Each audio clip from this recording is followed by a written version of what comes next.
I've moved 10 times in my life. 7 times. Approximately 9, no, I've moved 9 times. Probably 11, 12 times, something like that.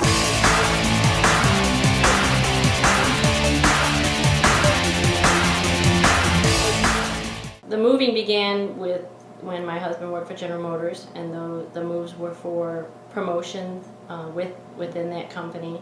And then he decided to look outside, and we moved with 2 different companies.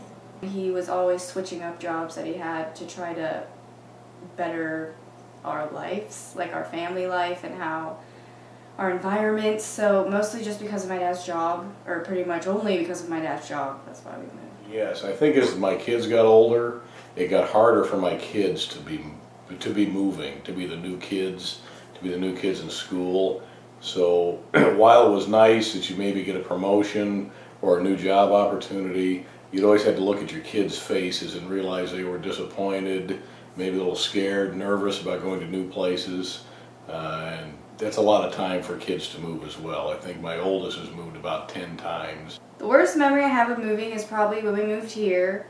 I was in the middle of 8th grade, and I just really don't think that's a good age to be moving. And I was really depressed, and I was really weird, and I kind of like shut myself off from the world for a little bit, and I hated everything, and I was mad at everybody. The worst memory I have of moving is leaving all my friends and like making changes and having a new school like over and over again. It was pretty smooth until we got to junior high and high school, and that was very difficult to help the kids adjust and to watch them go through what they needed to go through to figure out how to be accepted in the new areas that we lived in.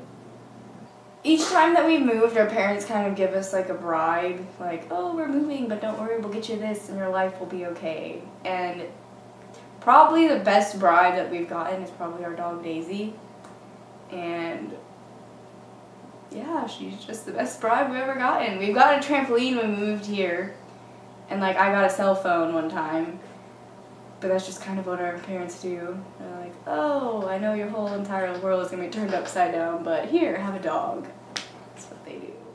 Moving a lot, how does it change someone on a personal level? I think it does. I think it gets people more acclimated earlier to new surroundings, having to adapt themselves in different situations. I don't know if that's good or bad, but I think it does prepare someone to do that for future challenges in life. Moving a lot does change someone. I think it kind of made me grow up faster than I had to. It kind of made me more mature. It kind of made me realize that like change is okay and not to be afraid of it because everything's always going to be better in the end. Well, one positive thing that has come out of me and my family moving a lot is because my dad gets a better job and we can buy nicer things, and that it helps us learn how to make friends faster. I think all of us have become much closer together, us as a family. I think moving has kept us very close. We've always counted on each other in new places. We always had each other in new places. Me and my siblings are really close, and we have a really good relationship, and they're like my best friends, and I talk to them about anything. Me and my parents are really close too. If I ever need anything, I know I can go to them, and I just feel like in other families, like my friends' families, they're not as close. I really think it's been a good experience for all of us. I think it's made us much more open and much more compassionate towards people and differences.